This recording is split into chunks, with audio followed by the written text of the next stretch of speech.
Hello my dear all. MCQ solution में survey subject के लिए कंटूर चैप्टर अपना चल रहा था और कंटूर चैप्टर में अपन ने पहली वीडियो 1 से 11, दूसरी 12 से 23, तीसरी 24 से 33, चौथी 34 से 41 और अब आते हैं अपने 5वीं वीडियो में, जिसमें आपको बताने वाला हूँ मैं 42 से 53 तक क्वेश्चन। 42 से 53 तो आते हैं 42 क्वेश्चन पर। Question number 42। क्वेश्चन नंबर 42 कह रहा है deviation of actual load gradient from the proposed contour gradient up hill side involve. किसके बीच का डेविएशन पूछ रहा है? एक्चुअल लोड ग्रेडियंट से लेकर जो कंटूर है, कंटूर का ग्रेडियंट वहाँ तक, उन दोनों के बीच का जो अंतर होता है वो एक्सकवेशन होता है। तो एक्सकवेशन कहाँ पर? सेंटर लाइन के लिए होता है ताकि इकोनॉमिकल रहे। ऑप्शन बी रहा। Next 43 question. Two contour line having same elevation. Same elevation के लिए कंटूर लाइन दे रखा है। Can not cross each other, ये बिल्कुल सही कह रहा है। कैन क्रॉस ईच अदर ये गलत है। ऑलवेज यूनाइट गलत है। कैन यूनाइट ये भी गलत है।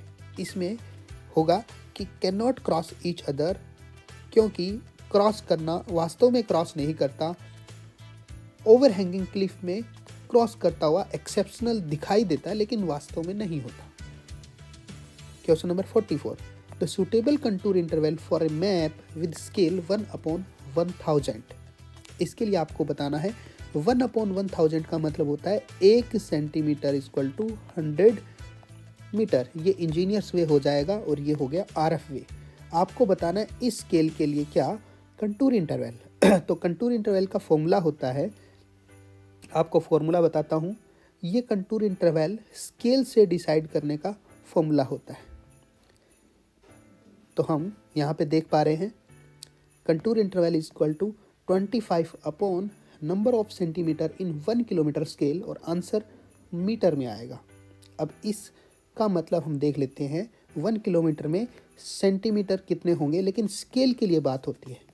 तो 1 किलोमीटर को कितने से प्लॉट करना है उसके लिए हम एस से डिवाइड कर देते हैं। अब एस क्या होता है? अगर अपने को दे रखा है 1 सेंटीमीटर इक्वल टू 100 मीटर, तो इस इंजीनियर्स वे में एस होगा 100 मीटर। तो इसीलिए हम यहाँ पर एस को 100 मीटर रख रहे हैं। ये एस है 100 मीटर।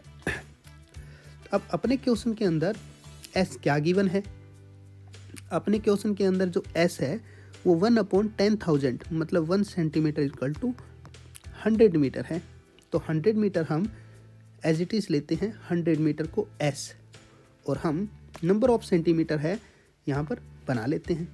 तो नंबर ऑफ सेंटीमीटर यहाँ पर नंबर ऑफ सेंटीमीटर 1000 को डिवाइड बाय 100 कर दिया, तो 10 सेंटीमीटर से प्लॉट करेंगे और 10 सेंटीमीटर को हम इस फॉर्मूले में रख देते हैं। तो कंटूर इंटरवल हो जाएगा अपने पास 25/10 इज इक्वल टू 2.5 मीटर। तो 2.5 अप्रोक्स आंसर है। अपन देखते हैं आंसर 2.5 अप्रोक्स आंसर अपने पास ये रहा 2। तो आप पूछोगे सर 2.5 होता और 2 होता तो कोई किस पे टिक करते? 2.5 पे टिक करते। अब 2 पे क्यों टिक कर रहे हैं? क्योंकि अकेला स्केल ही नहीं, स्केल के अलावा time, fund, accuracy, extent, nature of ground, इन पर भी कंटूर इंटरवल डिपेंड करता है। तो ये वन ऑफ फैक्टर है जिसमें कंटूर इंटरवल डिसाइड एक ने किया है। बाकी इसको ऊपर नीचे सेट करके और एक ऐसी सुटेबल वैल्यू लेनी है अपने, तो 6 फैक्टर अपने को देखने होते हैं। Next, accuracy of elevation of various point obtained from contour map is limited to. Contour map में जितने भी वेरियस पॉइंट की एक्यूरेसी है वह कंटूर इंटरवल का हाफ होती है। तो इसलिए हम टिक करते हैं ए पर। तो इस क्वेश्चन का आंसर रहा ए 45 का। हाँ जी। Next 46। Contour interval within the limit of map may be constant, may be हो सकता है कांस्टेंट, नहीं ऑलवेज कांस्टेंट होता है, तो इसको तो हमने गलत कह दिया। Next, must be kept constant, ये बिल्कुल सही है कि होना ही चाहिए कांस्टेंट। में नॉट बी कांस्टेंट, ये गलत हो गया। May be very, may vary according to configuration, ये गलत है। ये हमेशा ही एक यूनिवर्सल ट्रूथ है कि मस्ट बी कांस्टेंट। 47 पे आते हैं। 47 कहता है एक कंटूर लाइन, कंटूर लाइन के बारे में अपन देखते हैं कि कंटूर लाइन हमेशा एक क्लोज लूप बनाता है कंटूर लाइन, ठीक है। और दो अलग अलग कंटूर लाइन है, वो कभी भी सेम एलिवेशन के इंटरसेक्ट नहीं करते। अगर इंटरसेक्ट करते हैं तो ये एक्सेप्शनल केस ओवरहैंगिंग क्लिफ होगा, और इंटरसेक्ट करने के लिए इसको स्प्लिट करना पड़ेगा इस तरीके से, ठीक है ना। तो can not split and continue in different direction, ये बिल्कुल सही है। ओके, नेक्स्ट, कैन स्प्लिट गलत हो गया, कैन स्प्लिट गलत हो गया, कैन स्प्लिट गलत हो गया, ठीक है ना। बिल्कुल कोई केस नहीं दे रखा है इसके अंदर। ओके, तो यहाँ पर हम ए को टिक करेंगे, ऑप्शन रहा A. Next 48 number question, close contour with higher value outward, higher value outward है, तो हम इसमें कंटूर बनाते हैं एक, और यहाँ पर 100 रखते हैं, यहाँ पे 101 रखते हैं, यहाँ पे 102 रखते हैं। हायर वैल्यू आउटवर्ड, इसका मतलब पॉन्ड हो गया, ठीक है ना। अंदर की तरफ तो कम हो गई ना वैल्यू, ये अंदर की तरफ, तो हम इस पे टिक करेंगे पॉन्ड पे। Okay, contour lines 49, the contour lines never intersect each other, बिल्कुल सही कह रखा है। ऑलवेज इंटरसेक्ट ईच अदर, गलत है, हमेशा इंटरसेक्ट नहीं करेगा। और intersect in case of an overhanging cliff, ये केस आपके दे भी रखा है कि नेवर इंटरसेक्ट नहीं करेगा, लेकिन इसमें शामिल है ओवरहैंगिंग में इंटरसेक्ट करेगा, तो आप ये ज़्यादा बेहतर आप टिक करना पड़ेगा, आपको बेहतर आंसर मिल गया, ठीक है। अगर ऑप्शन सी नहीं होता है तो ए पे टिक करना होगा। 50 नंबर क्वेश्चन कह रहा है a canal constructed normal to contour line of area, normal मतलब 90 डिग्री, तो 90 डिग्री कंटूर कहाँ पे क्रॉस करते हैं, रिज लाइन पे क्रॉस करते हैं और वैली लाइन पे क्रॉस करते हैं। रिज लाइन और वैली लाइन, तो रिज लाइन का एक दूसरा नाम है वाटरशेड लाइन, इसलिए हम ऑप्शन टिक करेंगे बी पर। Next, the process of spacing the contours proportionality between the plotted ground points established by the indirect method is known as, indirect method में कंटूर है उसकी प्लॉटिंग कैसे करते हैं, स्पेसिंग कैसे डिसाइड करते हैं, ये इंटरपोलेशन से डिसाइड करते हैं, तो ऑप्शन रहा ए। 52,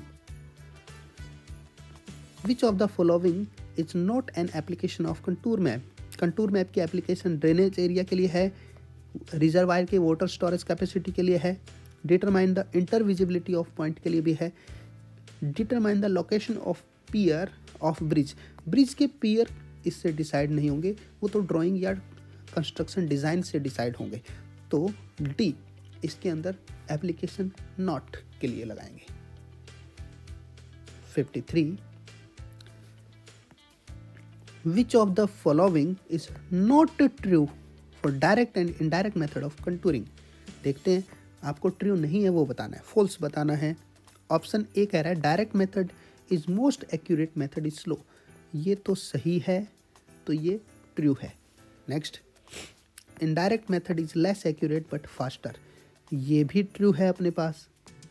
okay, next, direct method is very expensive, ये भी ट्रू है अपने पास, क्योंकि इसमें टाइम कंज्यूमिंग होता है, काफ़ी ज़्यादा टाइम लग जाता है और वक्त भी ज़्यादा लग जाता, पैसा भी ज़्यादा लग जाता है, अनइकोनॉमिकल हो जाता है। Next, indirect method is relatively more expensive, ये सस्ता होता है जी, तो हम इसको कहेंगे ये तो फॉल्स हो गया, तो हमें टिक करना है नॉट ट्रू, तो हम फॉल्स पे डी पे टिक कर देते हैं। ये रहे 53 क्वेश्चन, नेक्स्ट वीडियो में नेक्स्ट सोल्यूशन देखने वाले हैं। All the best, thank you.